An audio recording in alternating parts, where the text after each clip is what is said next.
Destin, how's it going today, man? It's going well. How are you, Bernard? I'm great. I'm great. I'm excited to talk to you. I love this show. This show is phenomenal, man. It was like one of the best watches I've had in a long time. So, with that said, I got a bunch of questions. First off, along with the praise Wonder Man was getting, there was a narrative around this show that Marvel didn't have any faith in the show, and Marvel just pushed it out just to get it out there and just let it be out in the ethos. I want to give you an opportunity to address that. Like, did Marvel not care about this show at all, or did they just throw it out of this and just due to its like release, how it was released? Um, if Marvel didn't care about this show, it wouldn't be out in the world at all.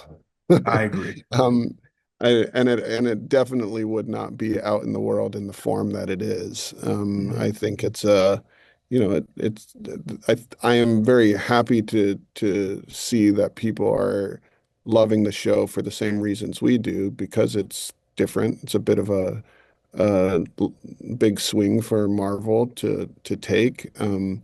And I can't say it was a struggle to make. Everybody on Mhm. from Kevin on down really loved the tone of the show and loved that it was different and loved pushing limits. And everybody here loves movies, and that's what the show is really about. So yeah, I you know let the internet likes to likes to make up stories and narratives. But I love the passion behind it because people just love the show and want more people to see it. So I'm all for that. Amen to that. Now, sticking with that, it was different. Wonder Man is essentially a superhero show about superhero movies and how much of the Hollywood satire in the series, like the bumbling struggle of Simon Williams as an actor, you know, I've seen a lot of actors say they relate to that. And me personally, I'm not an actor, but I did relate to the fact that Simon overthinks too much. I'm curious, how much of your experience in Hollywood was, expressed in the show while navigating, like you navigating the industry? Um, I mean, I see so much of myself in Simon Williams. I think most people who are in any kind of creative field sees that can relate very clearly to the self-doubt, to, Simon when he's on his little anxious rants. I feel like the words coming out of his mouth are the thoughts in my head. And Andrew Guest, our showrunner, we feels the same way. Um, I do think that's why so many people are connecting with Simon because he wears his heart on his sleeve. He kind of everything that's in his head just comes out his mouth. And he's an overthinker because he really cares. He really cares about what he's doing, about getting it right. And that's how I feel every time I'm making a movie or a show.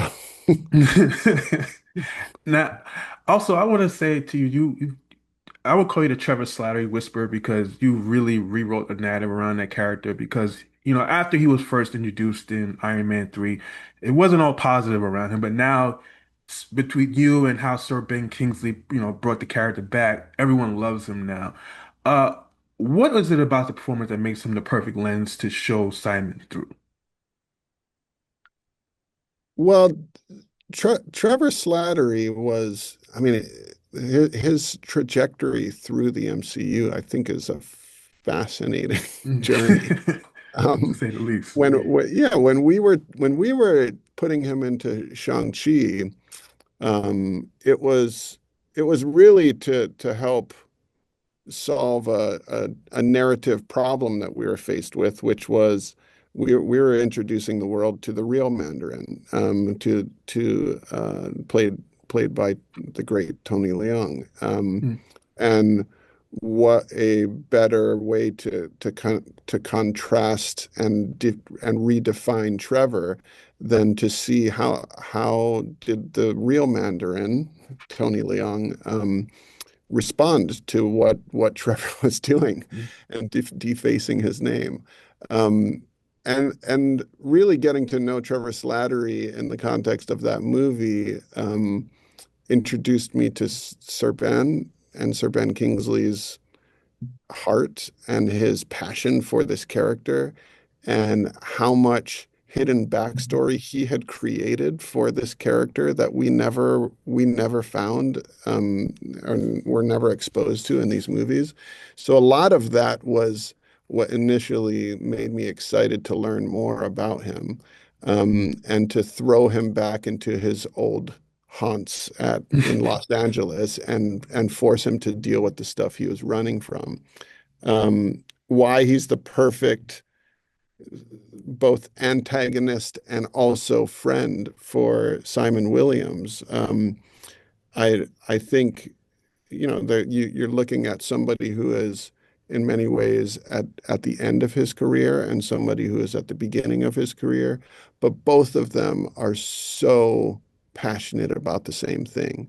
They couldn't be more different in so many ways, but to see two people collide and become unexpectedly magnetized to each other is something that I think we all feel when you move to New York or you move to Los Angeles and you like have this big dream and you feel like a complete outsider until suddenly you like meet somebody from a completely different culture, a completely different walk of life, but you bond over this crazy dream that you both have to, act or write or direct or whatever.